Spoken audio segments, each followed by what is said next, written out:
and welcome back to FranklinCovey's twice-weekly podcast on Leadership with Scott Miller. 6 years and 450 episodes taped, and most of those released on Tuesdays and Fridays, where we spotlight what we think are some of the most influential thought leaders in the world, including artists and creators and scientists, entrepreneurs, academics, researchers, people from all walks of life that have uncovered or discovered something or survived something and live to teach and tell about their insights in the hopes of making you a better leader. FranklinCovey, of course, is the most trusted leadership firm in the world, founded in part by our co-founder, the seminal author, Dr. Stephen R. Covey, who wrote the seminal book, The 7 Habits of Highly Effective People. I've been proud that my association with this firm now is nearly 13 years in tenure, and I've been privileged to host this podcast as well, where each week we have conversations with the most remarkable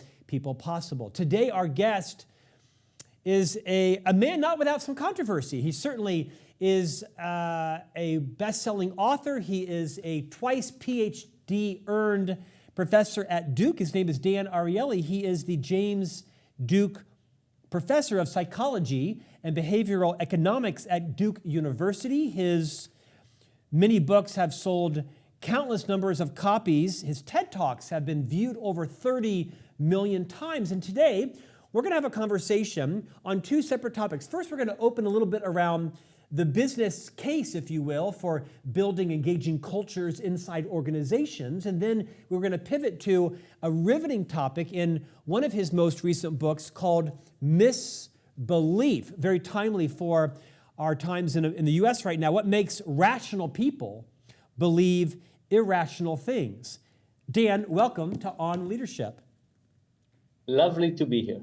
Dan, I'm surprised you aren't in the witness protection program, because you have been on the receiving end of a lot of vitriol and trolls and stalking because of your insights around what makes people not just become irrational, but believe irrational things. And of course, I'm sure is at a fever pitch with the U.S. election going on right now, with the ubiquity of misinformation around the world, and cyber warfare and coming AI and needing the ability to tell truths from non-truths. We're going to go there in just a couple of moments. First, I'd love it if you would take a few minutes and rewind some decades ago. Talk a bit about your professional academic journey, the time you spent in academia, some of the consulting roles you've played around the world, just to level set everyone's knowledge around how you earn a living and what you do in terms of your passion. So maybe the first thing to say is that I have this strange-looking half a beard. And this strange-looking half a beard has a long story, but the short story is that I was badly burned. So most of my body is covered with scars, including the right side of my face, so hair doesn't grow on this side. And after my injury, which was many years ago, and I spent about 3 years in hospital, I became very interested in the human condition and what could be done to make us better. Initially, I was thinking about burn patients and how to alleviate pain, how to remove bandages and so on, but I expanded my interest in all kinds of ways to think about where are all the cases that we have good intentions to help people, but unintentionally we actually not give people the benefit, and we don't give them the value that they deserve. And it's true for lots of things. It's true in health, it's true in management, it's true in engagement, it's true in how we manage our money, our relationship, and so on. And basically what I do is I'm an academic, I'm a professor, I do research, and I try to use this research to distill some insight about how we should behave better, where are the mistakes we're making, how should we behave better, and then I think about how to improve it. So I started some companies, I'm very much concerned with the process of not just gaining knowledge, but also making it applicable. So I helped some companies, I started some companies, I helped some governments.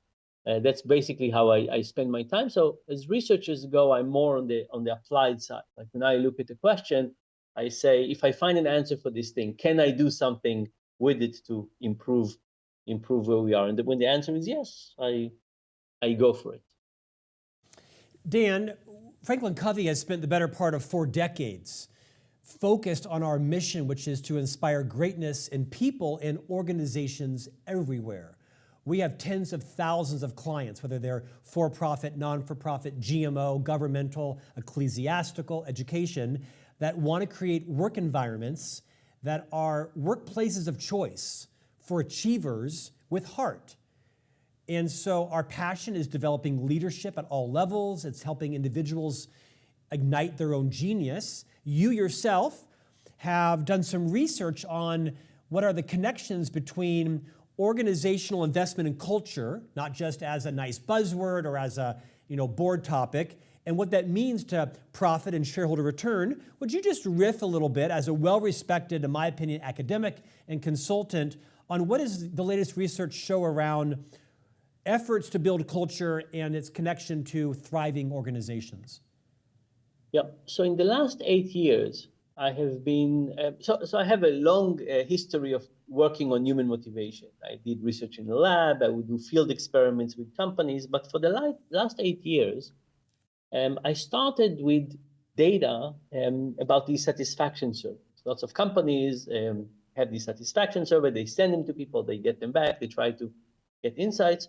And I managed to get data going back to 2006 about almost all Fortune 500, almost all Fortune 500, almost every year since 2006, and on many, many people every year across the level of the organization. And I basically asked the question, what is it about what questions in these satisfaction surveys predicts stock market return? Which one don't, and which one predicts stock market return? And I can tell you more about how we did this in terms of the simulation and the math. But here is the basic answer. In general, we think about extrinsic motivation and intrinsic motivation. Extrinsic motivations are things like salary, retirement benefits, health benefits, and so on. Intrinsic motivation is how proud do you feel, how much you care about your direct manager, all kinds of things like that. And when we do the exercise of saying, if we have a company and they have high-scoring people on one of those dimensions, which dimension predict alpha, predict stock market return? And the answer is that almost nothing about the extrinsic motivation matters, and some very important things on the intrinsic motivation matter. So for example, do you feel appreciated? Companies where more people respond to this question on the high level do better in the stock market. But just to be clear, it's not that if you increase that number on day one, on day two, you will have a higher stock market performance. It takes some time for culture to get into something better, right? Because culture, like you invest in culture, and then it takes time for the innovation and creativity and caring and effort and so on to be translated. So we find, for example, that do you feel appreciated is incredibly important dimension. Salary, extrinsic motivation doesn't matter so much, but perception of fairness in salary matters a great deal. Perception of fairness in promotion makes a great deal. Psychological safety makes a great deal. Low bureaucracy makes a great deal. By the way, bureaucracy is interesting because you can understand the instinct of companies to create bureaucracy, but what companies are creating when they create bureaucratic system is to tell people, we don't trust you. We don't respect your time, and please don't do anything innovative. Just do the same thing that we've made it easy for you to do. Connection with the direct manager, alignment with the company. So all of those things are incredibly important. And the way I take those things and break them, so we say of extrinsic motivation and intrinsic motivation. In intrinsic motivation, I break them into two components. One I call goodwill. What is goodwill?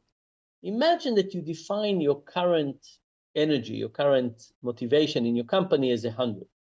And now I ask you how much lower you can get from 100 and still not lose your job. Think about that. And then how much higher you can get above 100 if you're truly enthusiastic and passionate about your work. That gap is a gap that is under the discretion of the individual. The individual could do more or less if they don't care so much, more if they care a lot, but it's a big range for most people. And the second thing I call utility embracing. And utility embracing is the idea that we have our job description. I'm a professor, I'm supposed to, do A, B, and C. But how often do we look above that, look around, and say, where else could we help? I'll give you an example. Imagine a janitor in hospital, and the janitor has a job description: soap, water, paper. One day, our janitor is walking in the hospital, and they see a family who is lost in the corridors. Should the janitor stop what they're doing and help them out? The answer is, of course, yes. One day, our janitor hears a patient crying. Should they stop, check what's going on, and maybe ask for some help? Of course. The reality is that there's lots of cases in which we want people not to do their job description. Like in this case with the janitor, we're asking the janitor, yes, you have your job description, but right now something else is more important. And the notion of utility embracing is you look above and you say, where else can I help? You're not just focusing on your job description. And these two components of goodwill, the energy that is driving us forward, and utility embracing, the way that we try to find out where else can we help with the organization, really influence stock market return. Now, I will say that JP Morgan, they have an amazing group that does quality, research on financial products, and they wrote multiple papers on this data, showing that it's not only a good investment strategy, but it's a different factor. So it's not captured by momentum or high tech or all kinds of things like that. It's really something. And you started by saying that all CEOs say the quality of my people are the most important thing, and they all do say it. But there's something really strange about companies. If you're a company and you buy a warehouse, it's an investment. If you're a company and you invest in your people, it's a cost. Somehow we have not yet captured human capital in the right way. And I kind of wait for the day in which on the annual reports, all companies would have a space for human capital, and they would detail the investment that they do in human capital. Dr. Covey would have agreed with you. In fact, you talked about that a lot.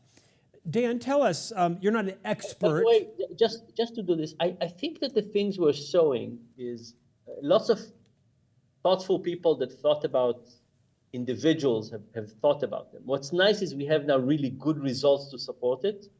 So if you're an HR manager and you go to the CFO, how do you convince them that what you're doing is important?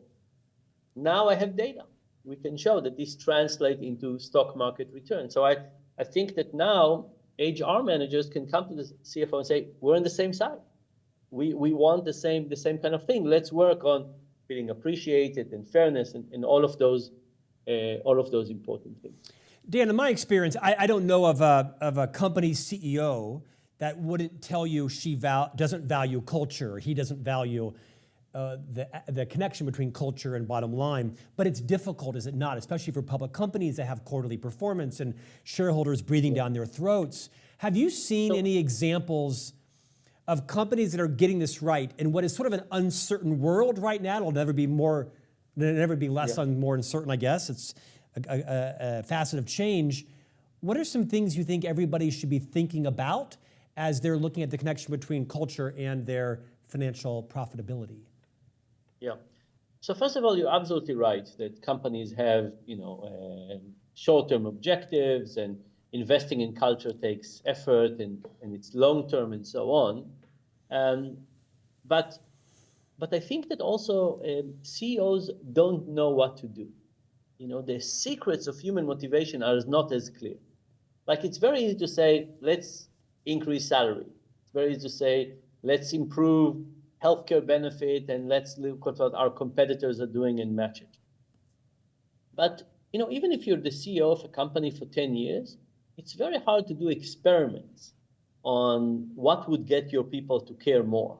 When it comes to experiment on end consumers, we can do pricing experiments, we can do all kinds of things. It's relatively easy. When it comes to experiment on our own people, it's very, very tough. I work at the university. For a long time, I've been proposing all kinds of improvement in retirement savings and motivation and so on. Very hard for an organization to say, okay, these 50% of the people would get this treatment and this 50% of the people will get this treatment, and we'll see which one is working very well. So So it's very hard to do experiments on our own people. It's complex legally, complex morally. So because of that, companies are stifled. Now we have this benefit of looking across companies.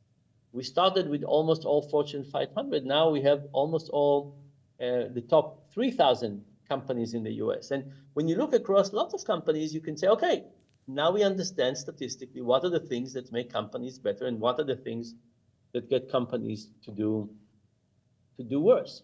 But I would say in general, these two factors I mentioned, goodwill and utility embracing, are two good ways to start looking. And if you want to look at specific questions in satisfaction surveys, I would look at, do you feel appreciated? Do you think salary is fair? Do you think promotion is fair? Do you feel connected with the direct manager? Psychological safety and alignment with the goals of the company. Those would be the things to work on. Beautifully said. Dan, let's pivot because I'm mindful of our time.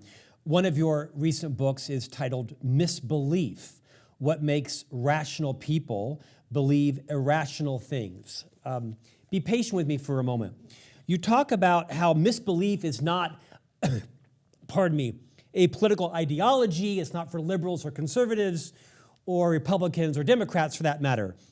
And on one of your pages in the book, you talk about some of the thoughts and conspiracy theories in some cases that are populated by all sides of the political spectrum, or for that matter, economic spectrum. Things like Reagan conspired with Iran to hold the hostages after the 1980 election, that the Koch brothers are plotting to control the world in Hurricane Katrina, that officials breached levees to protect the wealthy homes. O.J. Simpson was framed by the police. The moon landing was fake. Fluoride in water controls minds and cell phones create cancer. That true cures for cancer are being hidden by the medical establishment. The Sandy Hook shooting was faked by the government. Bill Gates, in fact, created and caused COVID-19. That Jeffrey Epstein was murdered to protect his network. Obama faked his citizenship, and on and on and on. I think all of these things are absolutely preposterous. I'm a fairly well-educated, well-connected, well-read person. How does this start? Has this always been here? Has it been fomented by political division? Have there always been these outrageous things because people are bored? Like, you've done a lot of research on obsessive compulsive personalities, the types of people who claim to be abducted by aliens, others who have to have an enemy. Where are we? How did we get here? And how the hell do we get out of this? Yeah. So first of all, as you know, this started with a personal experience where early on in COVID, there was a group of people who decided that I was part of the cabal, the Illuminati, that I was the chief architect of the COVID-19 pandemic. I started getting death threats almost daily. In fact, even though we're now many years after the beginning of COVID, I still get death threats. The last one was just a few months ago. So it's slowing down, but it's still there.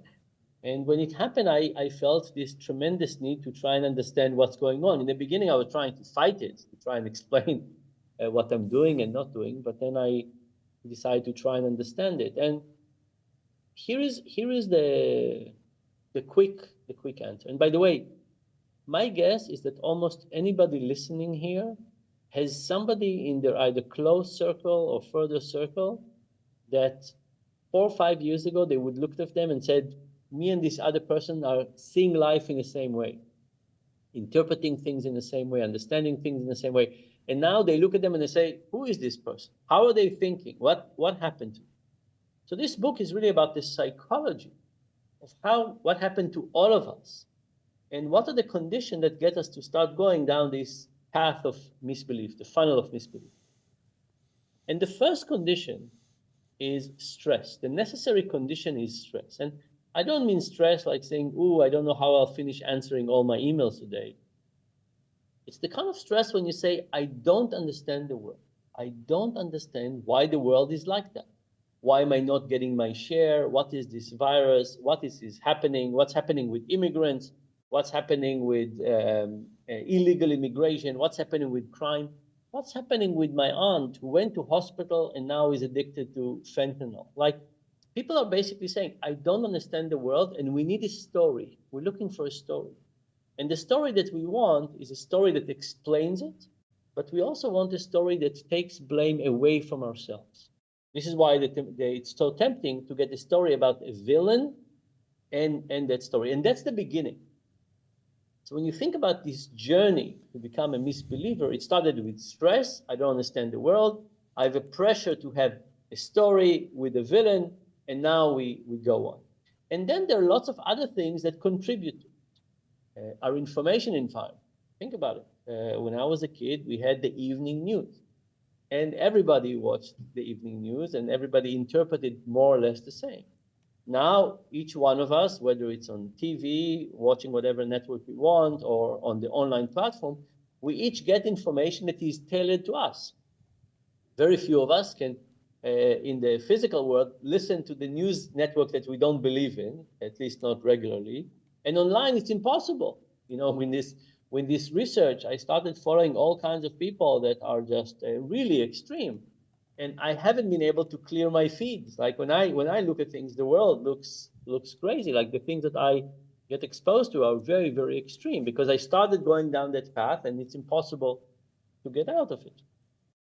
So there's lots of things on the informational side, and then there's lots of things on the social side. And I'll just give you one example. So it starts with stress and the cognition and personality and social. But I'll give you one example for the social thing that would also reflect on what's happening in this election season in the US. There's a term in social science called shibolet. And the term comes from the Bible. And the story in the Bible is that there were these two tribes that had a very difficult fight. After the fight, they settled on two sides of the river, and then they would walk around, and if they met somebody, they would want to know if that person is from their tribe or the other tribe. So how would you know? How would you know when you see people if they're from your tribe or not? It turns out that these two tribes pronounce the name of the plant, shibolet. Shibolet is like a type of wheat. So imagine I now meet you and I show you this plant and I say, hey, you, how do you call this plant? If you call it the way I call it, we're from the same tribe. Everything is fine. We're brothers. We're friends. If you call it the way the other tribe calls it, now we're in trouble. Now I need to chase you away or hurt you or do something.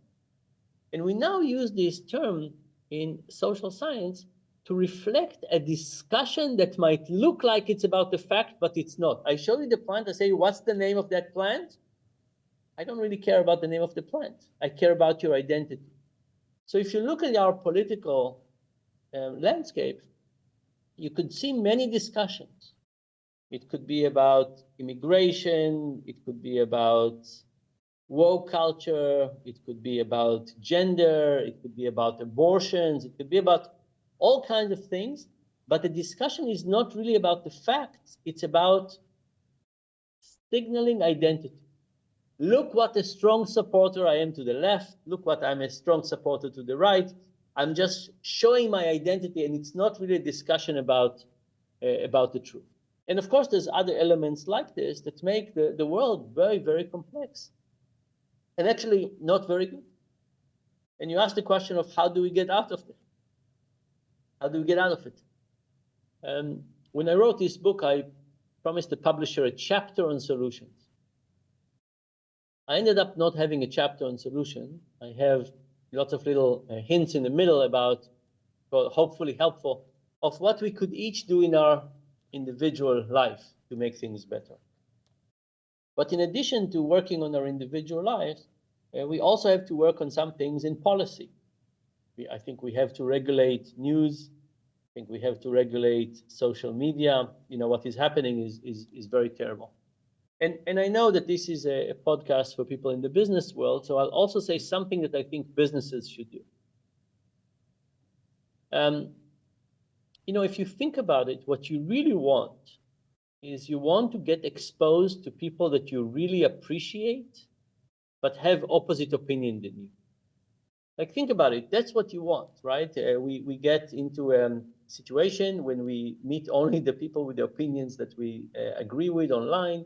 Under what conditions would we meet people that we respect, value, but have different opinions? And I think this could be an important role for businesses.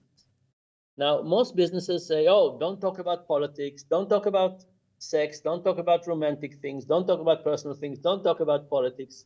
You're not here to do all of those things. And I think it's a mistake. I think people, now it's complex. I'm not saying it's easy to do, but I think we should talk about personal things at work because we want people to be friends and care about each other, understand each other. But I also think we want to talk about politics. Maybe we want to help people figure out how not to fight over politics, but to basically say don't talk about politics, I think it's not good for society. It might be okay for the business, but it's not good for society. So I'm kind of hoping that businesses would basically think about how do we have a respectful discussion about important, difficult topics. Think about abortion. The discussion should not be I'm against, I'm for, or whatever the title is, but help me understand where you come from this. What is it about your bringing up and your belief system got you to be in that position? And let's try and understand that there are people on the other side. And the last part of this book is about trust. And what I'm saying is that misbelief actually hurts trust. So we see now people vaccinating their kids less. We see more and more people who have cancer who are going through alternative treatments. But 10 years ago, if you asked me what are the problems facing society, misbelief would not have been one of them. I would have all kinds of other things. Now, my sense is that there's lots of things that we have to do together. Think about just the two hurricanes that came through the US. Aid was being held up by people who had different political beliefs about who is really trying to help. Unless we agree on some things, how can we move together? And whether you're on the right side of the political aisle or the left side of the political aisle, there are many things that we have to work together. How could we work together if we don't respect each other, understand each other, and willing to accept some basic truth? So I think it's a crucial topic of our time, and we have to make some progress in this. I'm a pragmatist. I lean towards optimism, not pessimism, but I'm also, in this seat, able to interview people of all walks of life and that have, I think the cat's out of the bag. I think Pandora's box is open. I think the vitriol, the anonymous nature of social media is exponentiating the pollination of lies and hatred. You yourself have been on the receiving end of that. I'm not naive to think there aren't bad actors out there, but I believe that we are headed to a disintegration like none we've ever seen. It is not getting better. It is getting worse. And it isn't just a result of the fever pitch of the US election. You see it on your social media. I'm now teaching our 3 young boys how to look at their social feed and kind of tell what's true and what's not true, and the splicing of videos. And I have people that are using my voice and are using my body of work to write letters for them and resumes for them, and it's not going to turn back. I think it's going to explode in a way that's unfathomable. So I agree with your concerns, but I'm maybe more optimistic on the scale than you are. For example, compare the differences between your experience on LinkedIn and your experience on X. Night and day different. No similarity. No similarity. Now, what are the big differences between those two platforms? One requires heavy identity. I don't know if there are 0 bots, but there are very few bots. One has a lot of bots and requires no identity. Now, is identity going to solve everything? No, but is it going to get us to do things in a much better way? Absolutely yes. I'll give you another example. There was this beautiful study that says, imagine you see something that you're curious about and you want to like or put a heart, whatever it is. And the moment you do that, a little pop-up jumps up and says, are you sure that this is the truth? Many people say, not so sure. Now, when like, when I used to like something, it wasn't necessarily that I endorsed it. Sometimes I said, look how crazy this is, or look how bizarre this is. But if it's something that says, are you actually certifying that this is true? I'm saying no, not so quickly. So I think there's a lot of fixes that are small. I think there's some really big fixes we could do that are big and complex and painful. But I think it's such an important problem that we have to fight it. Your approach with your kids is unbelievably important, right? We have to do things for knowledge. How do you fight misinformation? Do I want the feed for young kids to be 100% true? Maybe not. Maybe it's okay if it has a couple of percentage of false things because I want them to learn how to deal with it. But do I want the wave of things that are happening now? Absolutely no. So I think the problem is raising up to a very high level of importance. It's hurting society in a huge way. Imagine there was a class action lawsuit now against the information providers, the platform providers. I think it would dwarf, in terms of damage to well-being and understanding of the world and health and so on, it would dwarf the class action lawsuit against the cigarette companies. But it's time to get going and fix it. And I think, can we fix it completely? No, but can we make vast improvements? I think the answer is absolutely yes. Dan, I'm mindful of our time, so I want to end with this. I have been privileged to tape close to 600 radio and podcast interviews. And the most profound one that I have participated in was several months ago. I interviewed the chief learning officer of Microsoft. And I asked him, his name was Joe, my wife and I have 3 young boys, 10, 12, and 14. What skill do they need to learn to thrive in a future economy, including at Microsoft if they got a job there? And without hesitation, he said, the ability to determine truth from false, the ability to discern fact from fiction. This is going to be a key skill. Should we pay this invoice? Should we not? Should we transfer these funds or should we not? Do you have the maturity and the wisdom to pause, take a step, ask more questions, seek counsel from someone else? I think it was profound. How do you do this in an environment where the lies and the fake news and the vitriol now are being believed and pollinated by people that are your mother and your brother and your cousin, your boss? How do we teach ourselves these skills while trust is eroding? Yeah. I think we need to separate. First of all, I agree with you. It's a very, very important skill. It's important on not falling into phishing scams on the internet, and it's important to understand ourselves and to understand the world and how we're going to act. What medical treatment we'll do, how that we're going to spend our time, our money, what advice we would follow, who we're going to vote for. I think it needs to be a slow process. And I think we need to, if you think about the bunch of things that you say, I truly believe in those, I think we should hold a high criteria for that. Maybe what we need to do is to say, it's not that there are things I believe in or not, there's a range of beliefs. And I'm going to keep an open mind. Maybe that will be my answer.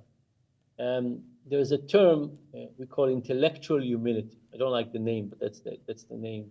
And intellectual humility is the idea that I believe that, but not fully. I'm still keeping room for the possibility that this is wrong. And I think that's one of the most important skills. It's connected to truth versus false. It's basically saying, I am going to teach myself to live with some ambiguity about whether something is true or not. What do I believe about the vaccine? What do I believe about the election? What do I believe about, I don't know what, the education system? What do I believe about the roles of universities? I have my opinions, but let's remember that I might also be wrong, and let me slowly over time trying to figure it out. Maybe it's taking the research approach. When I talk to my students, every time we find something, we say, we're not sure. Let's now spend 2 or 3 years finding out what's the answer for this.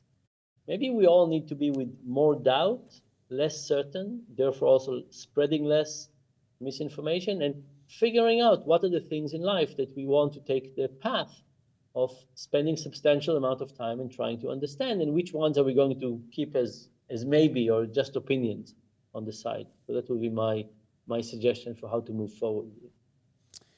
Dan Ariely, you are the James Duke Professor of Psychology and Behavioral Economics at Duke University. You are a 3-time New York Times bestselling author. Your TED Talks have been ubiquitously viewed around the world. I do not think you were responsible for COVID or the distribution of COVID. I don't think your advocacy for masks or otherwise was anything other than the rational approach with which you take life and use science to instruct your decisions. I wish you and your family safety and refuge from sociopaths who are chasing you with death threats. Your current book is Misbelief: What Makes Rational People Believe Irrational Things. Thank you for joining us today. Thank you so much. And we'll see you back here next week for a new conversation on leadership.